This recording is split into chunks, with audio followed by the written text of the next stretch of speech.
Hi there everybody, Bald&curious here. So what exactly did I do to my Q100? Well, let me show you.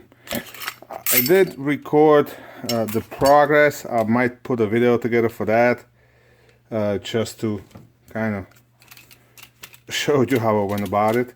I just came from the range to test fire it. You're gonna see later on in the footage that I had some stovepipes until I realized that after 30 times I took the gun apart and put it back together, I never put a drop of oil on it, and all I had was a bottle of motor oil in the trunk, so I used that, and seemed to work. Alright, so I actually was putting a video together how to take this apart, but you know what? I can probably do it all now and kill two birds with one stone. The nice thing is, gram power is really easy to work on. There's two pins you need to drive out. There's one in the back and one right here by the slide stop.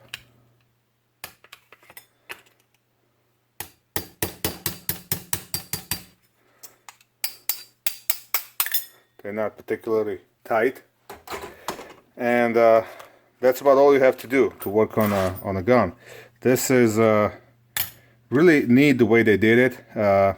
It's actually similar to P320, and I'm wondering if in the future that's what Grandpa are gonna do and just make this all like a one firing control unit. But after you do that, you can lift this up. Watch out for that ball bearing, they fall out, and you can pull the whole assembly out.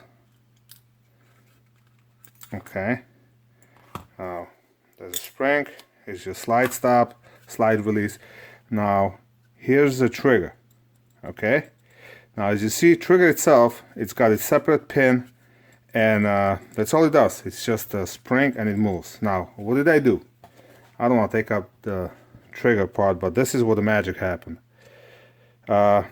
This pin right here has a head, like a little wider side. It's like a nail, so it's got a head, and then you got the actual pin.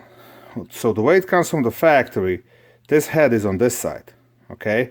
Because here's a trigger bar.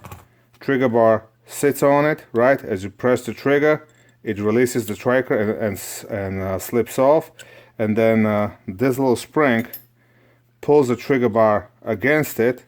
So as the trigger releases, it goes back on it. And since this is kind of big, that's what causes the long reset. Okay? So I start thinking, maybe they did the pin wrong. So I returned the pin, I reversed the pin, and voila, I had a pretty decent reset. But I had a dead trigger after a few pulls. And then I realized when the trigger bar pushes on it, it pushes it out.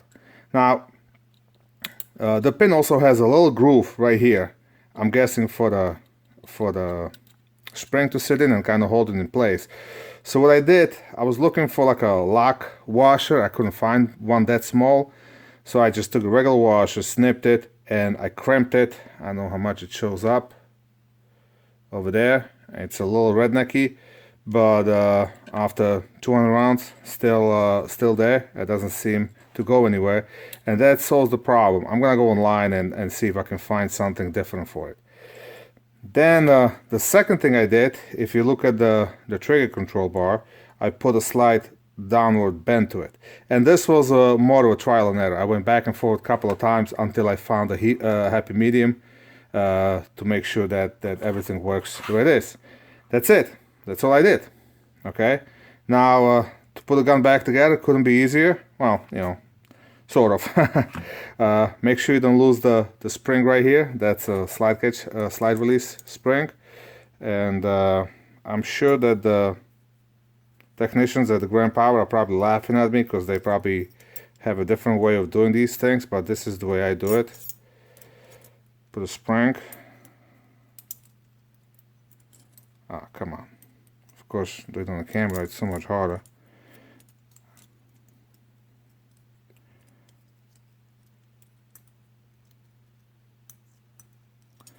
So you gotta hook the spring over here, and it goes into this recess. Okay, I kind of hold it like this, one piece.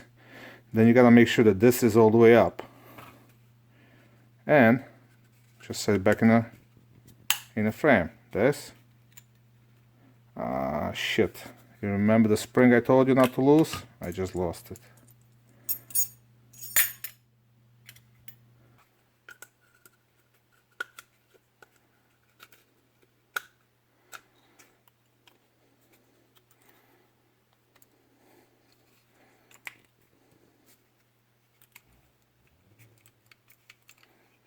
Okay, alright, so I got it in.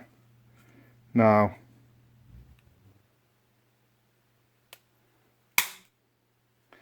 you can see there's a light through the hole, so you know you got that part right. And so you can put this pin back in.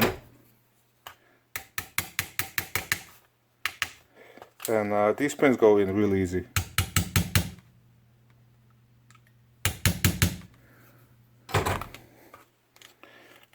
Now we gotta put the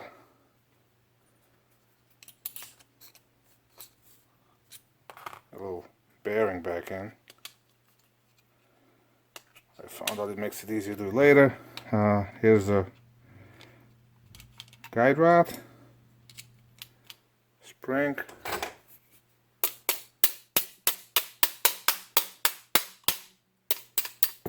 and of course you want to make sure that the guide rod stays in.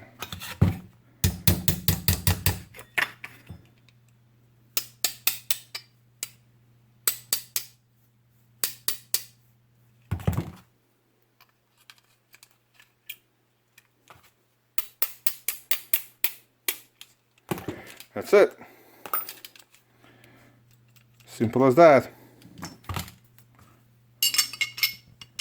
Put the barrel flat side down, and it gets a little hard to put it on, so I found out if you pull down on the takedown pins and pull back, it just goes in a lot easier.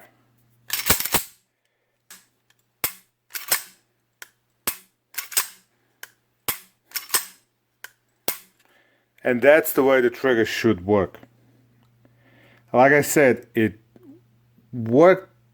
The gun worked fine before, and the trigger, I mean, I'm not saying it was bad trigger, but the reset wasn't there where I like it. And I saw in other videos that people had a similar reset. And yes, everybody reported the same way, that when you go shoot it, it feels different, but I still wasn't happy with the reset. Now with this little mod, the reset's right there where I want. Well, I don't know how long that washer that I installed is gonna last, but I'm hoping somebody from Grandpa was watching the video, and they're gonna come up with a solution, since more fixed solution, since I come up with an idea how to fix the reset with the stock parts. You don't have to change any parts. If they can come up with some nice lock washer or something over there that's gonna hold the pin in place, we all set. All right, and you know what? I'm not even looking for royalties. You don't have to pay me. How about throwing some swag my way, Grandpower? That'll do it. Now let's go shoot the thing. I expect some malfunctions because these are my practice rounds, so not the best ones. But as long as we don't have stovepipes or something, then I'm not gonna blame the gun.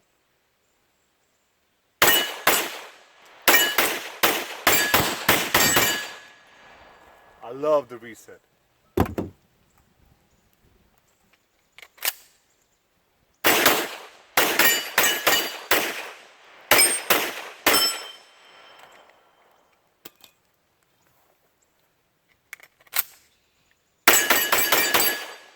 Whoa.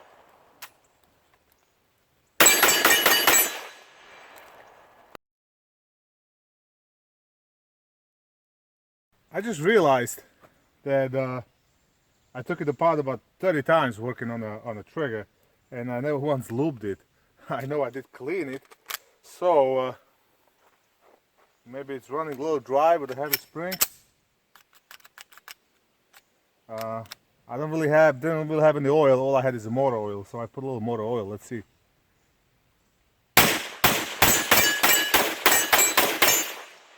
Yeah, I guess that makes a difference.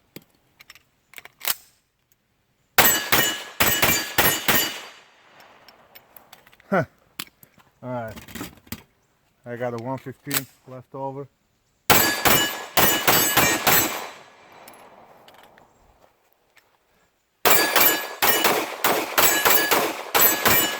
Yeah, works fine with the 115.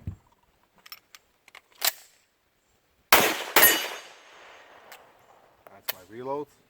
That's it.